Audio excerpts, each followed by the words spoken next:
Great songs from across the land. Indie artists with a country band. Americana vibe so strong and true. Formula Americana's here for you.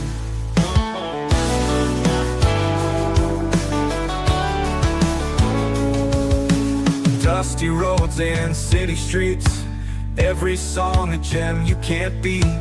Feel the warmth and hear the tales. Tuning in, we're setting sails. Great songs from across the land. Indie artists with a country band. Americana vibe so strong and true. Formula Americana's here for you.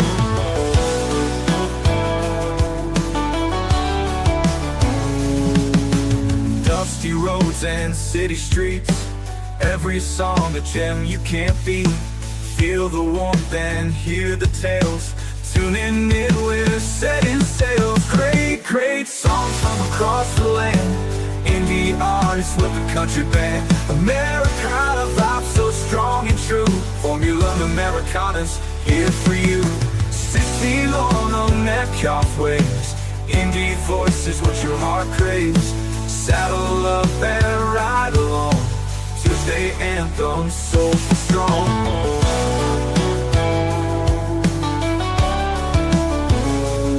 Great songs from across the land.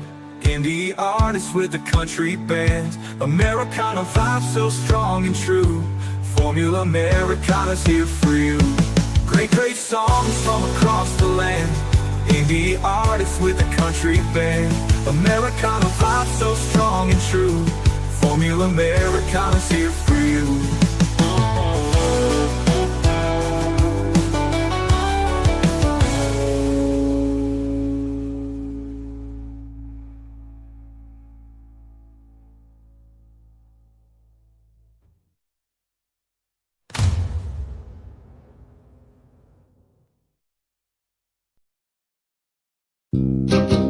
Check, live it right. I know say I it's from the rebel farm, yeah.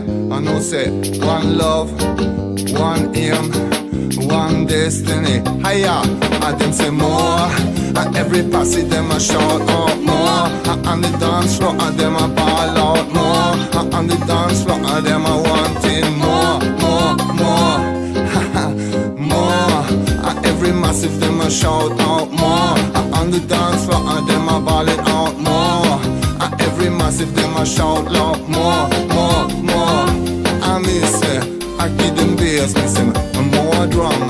From uptown, me say, up to the slum. Every old man, every youth man, them a want more bass we come. And me say, I'm more fire level, I set it higher. We say, I'm more fire come, I burn Babylon. With this a fire bass and a fire drum. More. And me say more. I hear the massive, them a shout out more. On the dance floor balling loud for more. Every massive coming balling out for more. And them call for more. Every massive balling out loud for more. I giving drum and bass out now for more. Every massive on the dance floor loud more. And me say more. The state if we come under attack and more. Them can't get us fighting back and more. The dance silly moves on the dance floor. More. Yes sir. And me say more love and more peace and more one aim and one destiny. And me say one nation. More that I come up on the dance floor. And me say more that we want. And me say more. I say more what we have. More peace, more one love. I'm telling you more. I see it grow so much more. I better we could know more. Every massive shouting out loud for more. On the dance floor, them are loud for more. I'm bubbling, shouting out there for more. I say more. Every massive on the dance floor want more. I'm shouting out louder than my ball for more. And pumping out and up and down for more. Give me more sun, more good food and more rain. Give me good loving, more again. This thing is what I want to gain. I want the microphone and I want the mix board gate. And me say more level, more treble, more bass, more drum. place when we have more sound, more. I love to listen while I work. Listen to it at work, all day. I love it. It's my kind of music. I get the best mix of my favorite music. All on one radio station. You guys play the variety I want to hear. I love the variety. You're the best. You guys are great. I get the best mix of my favorite music. We love it. It's a great station. It is the best station. They have a variety of music. It's a wide variety. You are listening to Emmachev Radio. All the latest news and breaking headlines. Live from your local radio station. This is On the Hour News.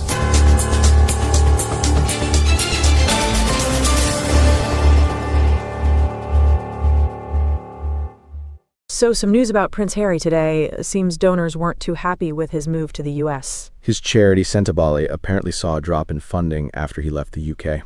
And now the chair is accusing him of bullying and harassment. Drama. Yeah, quite a messy situation. It sounds like there's a lot of finger-pointing going on. I mean, it's understandable that donors might have concerns, but bullying and harassment, that's a serious accusation. Definitely. It'll be interesting to see how this plays out. Moving on to some lighter news, sport. Manchester City are through to the FA Cup semi-final. Good news for City fans. Sounds like Guardiola was pleased with their performance. He called on his legendary players, and they delivered. Absolutely. A solid win against Bournemouth. Now they'll face Nottingham Forest in the semi-final. That should be a good match. Okay, what's up in the world of tech? Well, it's all about AI and how parents and teachers are introducing young children to it. It's interesting how quickly this technology has trickled down, from adults in offices to kids in classrooms. It is. Even though these AI tools are technically for those over 13, parents and teachers are finding ways to use them for educational purposes.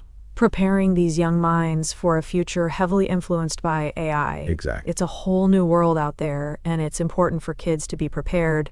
So they're learning how to use AI for schoolwork and also for future job prospects. Times are definitely changing. It really makes you think about what the future holds. This song is dedicated to everyone who's ever lost someone. Time keeps flying, where am I going? Moving like the ocean. The wind trying to knock me over, but my roots holding trees. One thing that's for sure, as I think about it more, standing by the sea, know you're watching for you.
Good morning, Emmachev radio listeners. Welcome to Verse for the Day, your daily dose of inspiration and reflection, brought to you by Emmachev Radio, where we broadcast hope and inspiration to your hearts. I'm thrilled to have you join me on this journey of exploring the wisdom and guidance found in the Holy Bible. Today, we'll be diving into Proverbs 3:5-6, which reads, "Trust in the Lord with all your heart and lean not on your own understanding. In all your ways submit to him, and he will make your paths straight." This verse is a powerful reminder of where our true source of guidance and strength lies. In a world that often tells us to rely on our own abilities and understanding, Proverbs reminds us to place our trust in the Lord. This doesn't mean we should abandon our intellect or critical thinking, but rather acknowledge that our understanding is limited and God's wisdom is infinite. The verse encourages us to submit to God in all our ways. This means surrendering our plans, desires, and even our worries to Him. It's about recognizing His sovereignty and trusting that He knows what's best for us, even when we don't see the bigger picture. When we do this, the promise is that He will make our paths straight. This doesn't necessarily mean that our lives will be free of challenges or difficulties, but it does mean that God will guide us through them, providing clarity, direction, and strength. This verse is an invitation to let go of our need to control every aspect of our lives, and instead place our trust in the loving and capable hands of our Creator. It's a call to surrender, to have faith, and to walk in the assurance that God is with us, leading us towards a future filled with hope and purpose.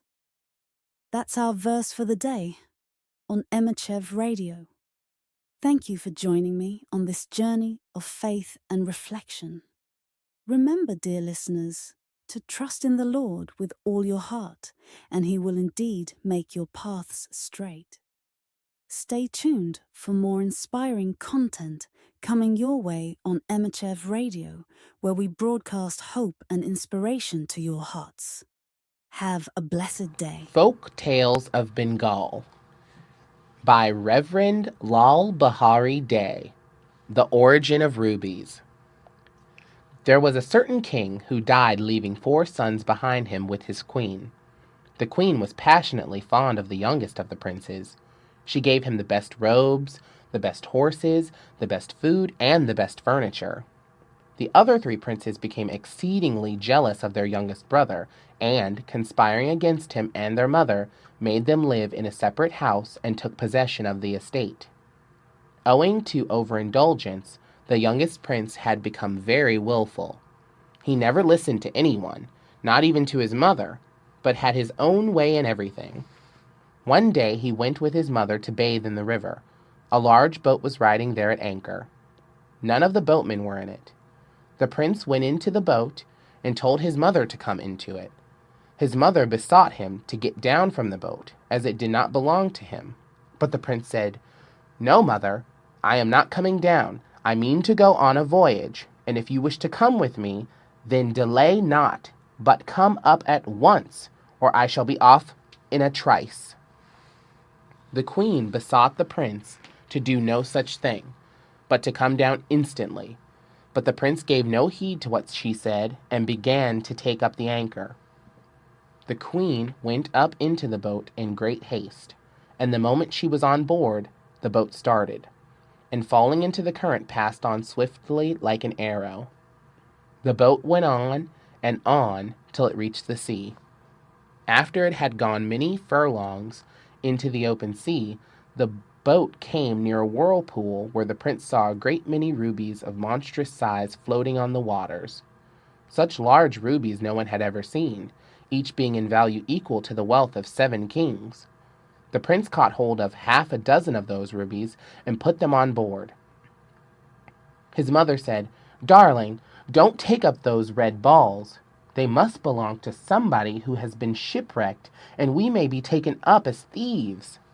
At the repeated entreaties of his mother, the prince threw them into the sea, keeping only one tied up in his clothes.